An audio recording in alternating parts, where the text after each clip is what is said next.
Find more questions and study at your own pace on our website. The link will be in the description. Let's get started. Question 1.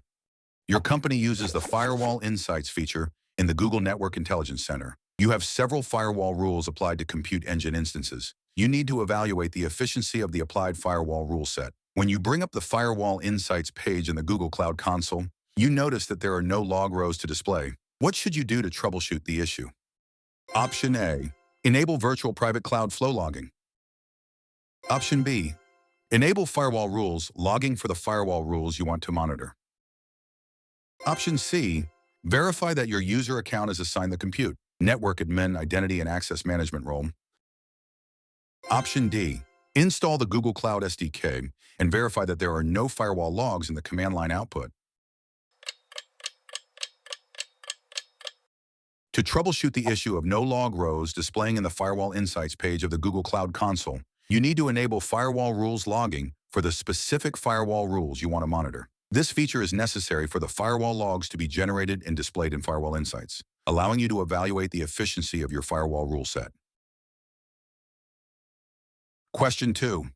You need to optimize batch file transfers into cloud storage for Mount Kirk Games' new Google Cloud solution. The batch files contain game statistics that need to be staged in cloud storage and be processed by an extract transform load tool. What should you do?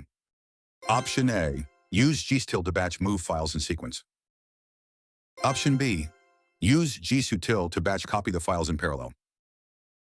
Option C. Use gsutil to extract the files as the first part of ETL. Option D. Use gsutil to load the files as the last part of ETL.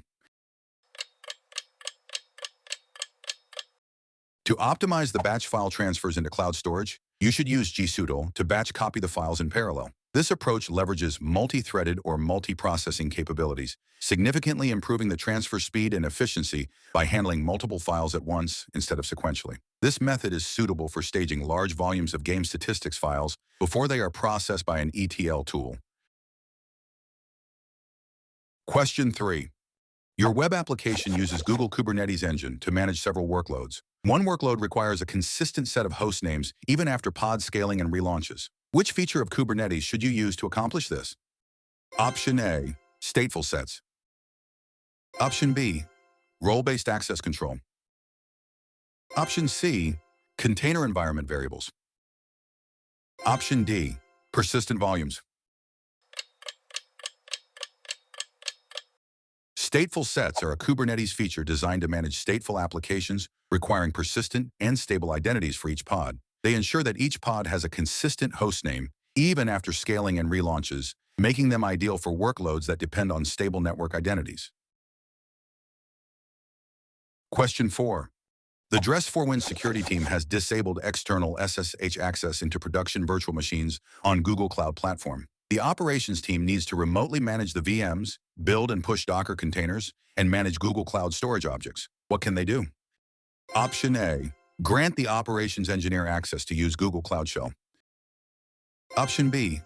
Configure a VPN connection to GCP to allow SSH access to the cloud VMs. Option C.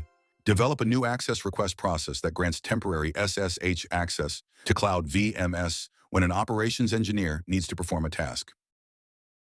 Option D. Have the development team build an API service that allows the operations team to execute specific remote procedure calls to accomplish their tasks. Google Cloud Shell provides a web-based terminal directly in the Google Cloud Console. It includes the Cloud SDK, which includes tools like gcloud, gsutil, and kubectl, among others. This environment allows operations engineers to manage VMs, build and push Docker containers, and manage Google Cloud storage objects without requiring external SSH access. This approach maintains security by not opening SSH access, while still enabling comprehensive management capabilities. Question 5.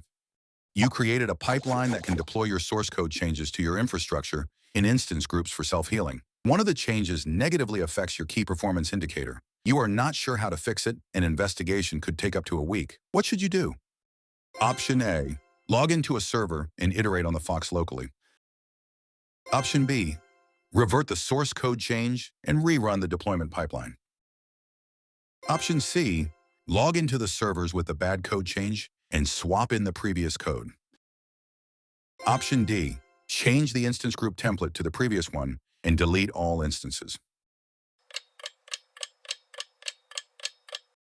When a source code change negatively affects your key performance indicator, the best course of action is to revert the change and deploy the previous, stable version. This ensures that your application returns to a known good state while you investigate the issue without prolonged downtime or further impact on KPIs. That's all for today's video. Don't forget to check out our website where you can find more questions for this exam. The link will be in the description. Thank you for watching and good luck on your exams.